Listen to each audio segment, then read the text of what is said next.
One of the papers at the time said ancient Duropolis discovered under Dorset Field. Make it sound like Atlantis. I thought, first of all, for people who don't know it, if you could just give me a little summary of your Durotrigus project, what it is, and what you're doing with it, and how long it's been running.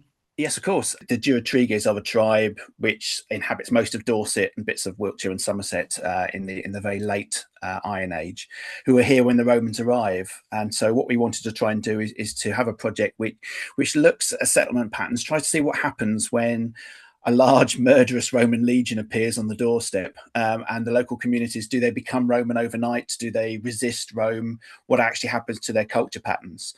We started in 2009, and as you say, we have hit the headlines quite a few times, I think, because we're in an area where there hasn't been a lot of archaeological investigation. There's no really big infrastructure projects in Dorset, no big road schemes or railway schemes like HS2. So discoveries don't come around really that often, and you have the opportunity to have a large landscape that had never been looked at before and do lots of investigation into prehistoric settlements. Has been great for us, great for our students, and great for understanding the period. So, going back to the headlines, which we should get on to, one of the first ones that I wanted to talk about, because it's quite an all-encompassing one, is something that was in the Mail a few years ago, and the headline was "Welcome to Duropolis." Five 2,000-year-old humans buried in a crouch position along with sacrificed animals for the afterlife. So the first thing is Duropolis. What's behind that name? Did you call it that? What does it mean? It's something that's come to curse us, I think. Really, in 2015, we excavated an area where we had about two quite modest-sized trenches, and there were about 15 Iron Age roundhouses within each. The roundhouse is the standard settlement house type of the period, and very sort of dense area of settlement. And the geophysics suggested that area went on for quite some time. That there could have been hundreds of these roundhouses, and of course we don't know whether they're contemporary or not. But it looked like a very large area settlement. It wasn't part of a hill fort. It wasn't the kind of dense settlement area that you normally get in late Iron Age Dorset. And I was struggling, we were trying to actually define it. It wasn't a banjo enclosure, it wasn't a hill fort, it wasn't any of these kind of terminology that for settlement units that were in existence.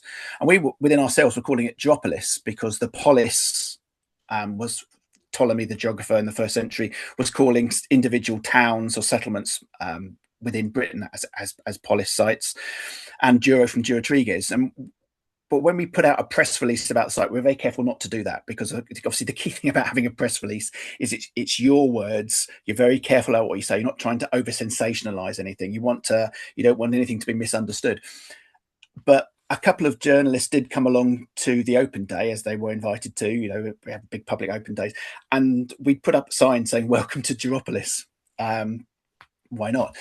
And from that, pretty soon after that, in the press, we got "Welcome to Duropolis, Britain's earliest Iron Age town, Britain's first city." One of the papers at the time said ancient Duropolis discovered under Dorset Field. Make it sound like Atlantis. Archaeologists have been searching for this mythical city of Duropolis Yeah. for years, and we found it finally, and here it is in Dorset. Yeah. None of which, of course, has any basis in archaeology. It hit the headlines. It went all around the world. It was fantastic, and a lot of people, of course, were attracted by that sort of clickbait title. And went into the story, and possibly were a bit disappointed we hadn't found some ancient civilization. But it got the news story. It was there, but it's difficult because people even today come along and say, "So where's Duropolis?" Well, we have got a big Iron Age settlement. I mean, that is the thing. But yeah. I think in speaking to the press, a lot of people's eyes did glaze over when you start saying, "We've got big settlement, roundhouses, pits," and they go, "Oh, but what is it?"